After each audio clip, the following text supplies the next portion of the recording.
माननीय नेता प्रतिपक्ष, पहले अपने सदस्यों को बुलाओ ना। अकेला ही काफी हो।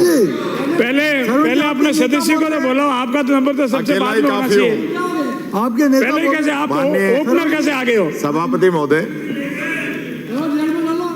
आज मैं धन्यवाद देता हूं जो बिजली पे चर्चा हुई और मेरे से पूर्व वक्ताओं ने जिस प्रकार से बात कही उसको देख के तो ऐसा लग रहा है कि राजस्थान में तो जो कुछ हुआ है वो पिछले हमारे समय में ही हुआ है। और अगर मैं दूसरी बात और कहूं कि उससे पहले माननीय सदस्य मंत्री थे बिजली के, ये सारी व्यवस्था कर जाते थे, दिक्कत नहीं होती।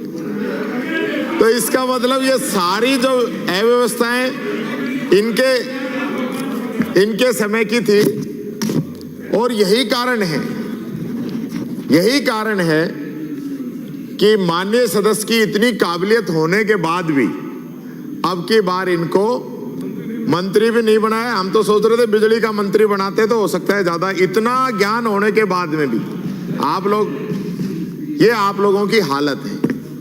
इससे आप सब लोग जो मुख्यमंत्री जी की तारीफ कर रहे हो ना, उससे ये दो चीजें हैं। या तो मुख्यमंत्री जी का निर्णय सही है कि उन्होंने इनके अंदर काबिलियत नहीं देखी, और या फिर इनकी जो काबिलियत है उसका आप लोग उपयोग नहीं करना चाहते हो। पहली बात यह है। मैं सीधा मुद्दे पे आता हूं। ये आरोप प्रत्यारोप लगते रहेंगे, लगाते रहे हैं। ये बिजली में ही बची थी, इसमें भी जांच की आज आप घोषणा कर देना, बाकी तो सब में। शाम को घर पहुंचता है, खाने के समय में लाइट नहीं। मजदूर दिन भर मजदूरी करता है, शाम को घर पहुंचता है, लाइट नहीं। पूरे प्रदेश के अंदर आम पब्लिक, आम जनता बिजली से जितनी त्रस्त है, इतनी शायद किसी और बात से त्रस्त नहीं होगी। और हालत यह है 8 बजे लाइट जाती है, 7 बजे लाइट जाती है और पूरी रात लाइट नहीं आती। मैं धन्यवाद देता हूं मंत्री जी का। मंत्री जी ने हम सबको बुलाया, आपने हम सबकी मीटिंग ली, सुझाव मांगे। नतीजा क्या हुआ? नतीजा 0। उस दिन आपने कहा कि बिजली की भी व्यवस्था कराएंगे, सामान की भी व्यवस्था कराएंगे, एक महीना होगा ट्रांसफार्मर नहीं दे पा रहे, बिजली की तो बात छोड़ दीजिए। इसलिए मैं बार बार कहता हूं, आप लोगों को बुरा लगता है। यह सरकार की जिम्मेदारी है कि बिजली, पानी, शिक्षा, चिकित्सा जैसी जो सुविधाएं वो आम जनता को उपलब्ध कराएं। ये कमाई के साधन नहीं है जिसको हम सोच रहे हैं घाटे में। कौन सी आपकी जो कंपनी है जो घाटे में नहीं हो, बता दो। केंद्र सरकार की बता दो, मैं भी बता दूंगा सारी। आपके समय में घाटे में नहीं रही हो, हमारे समय में नहीं रही हो, घाटे में रहती है क्योंकि जनता के लिए है, जनता की सेवा के लिए है। आप बड़ी बड़ी बातें करते थे। आपने कहा कि हम महंगाई कम करेंगे। कहां महंगाई कम कर रहे हो आप? मैं पूछना चाहता हूं आपसे, पिछले 1 महीने के अंदर, सबसे पहले मेरे व्यवस्था का प्रश्न भी है, सदन जब चल रहा हो, चलते सदन के अंदर पूरे राजस्थान के अंदर किसी भी प्रकार का कोई टैक्स न लगाया जा सकता है न घटाया जा सकता है। आम जनता पे न घोषणा की जा सकती है। आम जनता पे आप कोई भी भार नहीं डाल सकते हो, आपने डाल दिया चलते सदन के अंदर। ये हाउस की गरिमा को आप जिस प्रकार से बार बार तार करते हो ना, पहले आपको हाउस के अंदर सूचना देनी चाहिए थी, उसके बाद आपके फ्यूल सरचार्ज जो है वो बढ़ाना चाहिए था। लेकिन आपको तो कोई संविधान की या विधानसभा की मान मर्यादाओं की कोई आपको वैल्यू नहीं है। आप तो सत्ता के नशा में चल रहे हो, जैसे हाथी मदमस्त होकर चल रहा है ना, ऐसे ही आप लोग चल रहे हो। आपने कहा चुनाव से पहले कि पूरे देश के अंदर सबसे ज्यादा महंगी बिजली है तो राजस्थान में। आपने कहा पूरे देश के अंदर डीजल पेट्रोल राजस्थान में महंगा है, हरियाणा के बरोबर करेंगे। कर दिया आपने डीजल पेट्रोल हरियाणा के बरोबर।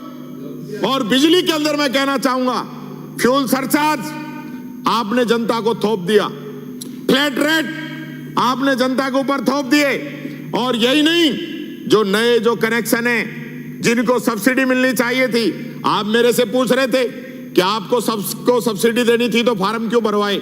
हमने जनता की इच्छा के ऊपर इस योजना को लागू किया था कि जो इसका छूट का लाभ लेना चाहता है वो अप्लाई कर दे, जो नहीं लेना चाहता वो नहीं करे। आप इसको जारी रखो ना, आप भी कह दो स्वैच्छिक जो लाभ लेना चाहता है वो अप्लाई करे, उसको छूट देंगे, जो नहीं लेना चाहता उसको नहीं देंगे। पर आप लोग ये चाहते नहीं हो, आप लोगों की मनसा ठीक नहीं है। आपने 2 महीने का बिल 1 महीने में कर दिया। पहले मान लो जो 100 यूनिट की छूट मिल रही थी, 1 महीने में वो 75 की छूट लेता है, 1 में 25 की छूट लेता, उसको लाभ मिलता। आज आपने इस चीज को डायरेक्ट हर महीने का बिल कर दिया। आपने पिछली बार भी हर महीने का किया था, हमारी सरकार ने वापस 2 महीने का किया, आप फिर उसको 1 महीने का करना चाह रहे हो। आपकी मनसा जो है वो जनता के हित में नहीं है, ये बात मैं कहना चाहूंगा। आज बिजली नहीं है, ट्रांसफार्मर नहीं है, केबल नहीं है, ये हालत आपके विभाग की बनी हुई। और ऊपर से विभाग का कर्मचारी कोई अगर काम करते हुए उसकी डेथ हो जाए तो डिस्कॉम पल्ला और झाड़ लेता है कि और आपकी मर्जी। ये दूसरा, बार बार कहते हो आप सिर्फ घोषणा करते हैं। मुझे बड़े दुख के साथ ये कहना पड़ रहा है, सरकार कोई भी रही हो, पहले हमारी सरकार, आपकी सरकार, फिर हमारी, फिर आपकी सरकार, हमने लास्ट जो बजट किया फरवरी में मार्च के अंदर बजट आया, हमने कामों को सैंक्शन किया, बजट में घोषणा की, उनके वित्तीय स्वीकृति निकाल दी, टेंडर निकाल दिए, वर्क ऑर्डर निकाल दिए, काफी तो काम शुरू हो गए। आपकी सरकार ने एक ऑर्डर ऐसा निकाला 22 दिसंबर के अंदर कि सभी विभागों के सभी कार्य तत्काल प्रभाव से रोक लगाई जाती है। 20/12 को सरपंच अपनी पंचायत का काम नहीं कर सकता, पीडब्ल्यूडी अपनी सड़क नहीं बना सकती, पीएचडी के कनेक्शन नहीं हो सकते, तो आपके बिजली के काम कैसे हो जाएंगे? सारे कामों को तो रोक दिया। फिर एक प्रदेश के अंदर ये मैसेज देना कि ये सिर्फ घोषणाएं करते हैं, ये काम पूरे नहीं करते हैं, ये हम घोषणाएं करेंगे, हम काम भी पूरा करेंगे। आप बहुत अच्छे, हमारे खोले कॉलेज आपको बुरे लग रहे हैं, आप इस बजट के अंदर फिर घोषणा कर रहे हो। क्यों कर रहे हो भाई? जब आपको लगता है कि हमने ज्यादा कॉलेज खोल दिए। ये स्थिति इस सरकार की है। तो मैं कहना चाहूंगा, ये जो नए कामों पे जो रोक लगाई है ना, सरकार को संज्ञान में लेके तुरंत इसको रोक को हटाना चाहिए। और हालत तो ये है, कर्मचारियों की तनख्वाह कल शाम को 5 बजे आई, आज तक कभी ऐसा नहीं हुआ। ये हालत इस सरकार के बन रहे हैं। जो आप और लोगों को जो ज्ञान दे रहे हो ना, वो बात मैं कहना चाह रहा हूं। मैं बिजली के लिए जोधपुर में, बीकानेर में, नागौर में, झालावाड़ में, ये जिन जगह के जो मैं नाम ले रहा हूं, जिन जगह के, आप बैठो, मेरा सभापति जी, आपस में आपसे निवेदन है, और पूरे सदन का ये प्रस्ताव है, पूरे सदन का ये प्रस्ताव है कि देवनानी जी को मंत्री नहीं बना पा रहे, तो इनके साइलेंसर तो लगा दो, कम से कम आवाज तो कम हो जाए। दिन भर वहां बात करते हैं, जब भी डिस्टर्ब करते हैं हाउस को। आपके जोधपुर, बीकानेर, नागौर, झालावाड़, इसमें बीजेपी के कार्यकर्ता और बिजली के कर्मचारियों के अंदर मुठभेड़ हुई है, झड़प हुई है आपस में। और दूर क्यों जाते हो? हमें भी आप लोगों ने डिनर पे बुलाया था राज्यपाल महोदय के सम्मान में। मैंने देखा आपके सदस्य वहां सीएम के प्रोग्राम के अंदर जो बिजली के अधिकारी थे उनके कपड़े फाड़ने में कसर नहीं छोड़ी। ये तो आप लोगों की हालत, ये जुड़ रही है, ये हकीकत है। चित्तौड़ से आते हैं, मैं बता दूंगा, चित्तौड़ जिले के सदस्य मैं बता दूंगा, मैं झूठ नहीं बोलता। सदन के अंदर मैं कभी भी मिथ्या तथ्य पेश नहीं करता, जो हकीकत है वही कहता हूं। अपने गिरेबान में झांक के देख लो, आप खुद की हालत है। आप खुद क्यों नहीं समझ रहे हो? सबके पास फोन आते हैं। आप अगर किसी को बहम हो ना, अभी 8 बजे आपका फोन मेरे को दे देना, मैं बता दूंगा फोन किस चीज के लिए आ रहे। सिवाय बिजली के अलावा कोई फोन नहीं आ रहे। रात को देर रात तक फोन आते हैं, आप लोग बंद करते हो तो आपकी मर्जी है, आपके अधिकारी तो बंद कर लेते हैं। हकीकत है प्रदेश की, पूरी जनता कह रही है। अब विधानसभा में यहाँ बैठे हो, क्षेत्र में जाओगे जब पता चलेगा जनता आप लोगों को क्या कह रही है। वो तो मैंने बता ही दिया था, जो ट्रिपल इंजन की सरकार थी छत्तीसगढ़ की, और मुख्यमंत्री जी ने ट्वीट किया, फिर अगले दिन आपने ट्वीट कर दिया कि भाई ये तो पहले ही एमओयू हो गया था गलती से। और जो पहले एमओयू हो गया तो फिर जुलाई में ट्वीट क्यों कर रहे हो आप? ये बात समझ में नहीं आई। ये बात मैं आप लोगों से कहना चाहूंगा। पहले आपकी दिल्ली की सरकार है, वो कोई काम नहीं कर पाए, नेहरू जी की गलती है। आप कुछ नहीं कर पा रहे, आपकी पिछली सरकार की गलती है। क्यों भाई, कब तक पिछली सरकार को कोसोगे? हमारे चाहिए कोरोना आया और वो जो कह रहे थे ना कि आपके टेम्परेचर 45 रहा, हमारे में भी अधिकतम टेम्परेचर रहा, अधिकतम सर्दी रही, कोविड रहा, लेकिन बिजली के लिए परेशानी राजस्थान की जनता को हमने नहीं आने दी। और पहली बार ऐसा हो रहा है, एक ऐसी सरकार है गूंगी बहरी, चाहे विधानसभा में बोल लो, चाहे टीवी अखबार में छपवा लो, चाहे जनता आपके कार्यालयों पे प्रदर्शन कर ले, चाहे कलेक्टर के प्रदर्शन कर ले, सरकार के कानों पे कोई जू नहीं रेंग रही, कोई जू तक नहीं रेंग रही। और ये जो दिन की बिजली की बात कर रहे हो ना, मैं आता हूं, दिन की बिजली हमारी वजह से आप दे रहे हो। रिन्यूएबल एनर्जी के अंदर पूरा राजस्थान पूरे देश में नंबर 1 हम लेके आए हमारे समय में, जिसकी वजह से दिन की बिजली आ रही है। और अभी पूर्व मंत्री जी जो बात रख रहे थे, एमओयू एक दिन में हो जाता है। एमओयू जिस कुसुम योजना की आप बात कर रहे हो, जिसके एमओयू की बात कर रहे हो, एक दिन में हो जाता है एमओयू। सारी फाइलें, सारी प्रक्रिया, सारा प्रोसेस हमारे समय का चल रहा है। ये बात मैं आप लोगों को कहना चाहूंगा। हमने लोगों को मदद की, फ्री बिजली देके, बिजली के अंदर छूट देके। ये बात आपको जरूर समझनी चाहिए। जो बार बार आप घाटे की बात कर रहे हो, पावर फाइनेंस कॉर्पोरेशन की रिपोर्ट कहती है कि वर्ष 22-23 में देश के अलग अलग राज्यों को, डिस्कॉम्स को 68,832 करोड़ का घाटा हुआ है, जो कि 21-22 की तुलना में ज्यादा है। केंद्र की भाजपा सरकार के भी 5 साल यानी 17-18 से 20-22 तक में पूरे देश के डिस्कॉम का घाटा 3 लाख करोड़ से भी ज्यादा है। आप जो बार बार पिछली सरकार कह रहे हो, और 17-18 में ये 56,206 करोड़, 18-19 में 80,179 करोड़, 19-20 में 60,231 करोड़, 20-21 में 76,899 करोड़, 21-22 में 16,570 करोड़, और 22-23 में 68,832 करोड़ का घाटा हुआ। तो जब पूरे देश में भी कोई डिस्कॉम घाटे से नहीं बच पाया तो राजस्थान भी नहीं बच पाता। ये बात आपको समझनी पड़ेगी। और दूसरी बात, ये घाटा क्यों हो रहा है? आप लोगों ने कहा, आप लास्ट में जवाब दो, जो बता देना। आप लोगों ने कहा क्योंकि मोदी जी के मित्र हैं, उन्होंने फॉरेन में ले ली कोयले की माइंस। भारत सरकार ने एक ऑर्डर निकाल दिया कि 10% कोयला विदेश से लेना पड़ेगा। इंडोनेशिया ए है, A1 की कंपनी से लेना पड़ेगा, क्योंकि उन लोगों को फायदा पहुंचाना है। अरे देश में कोयला खूब है, हमारे पास खूब है, वो घटिया क्वालिटी का कोयला और महंगा कोयला आप खा रहे हो, खाने वाले आप खा रहे हो। खाने में कोई कमी आप लोगों ने नहीं छोड़ रखी है, ये बात मैं बताना चाहूंगा।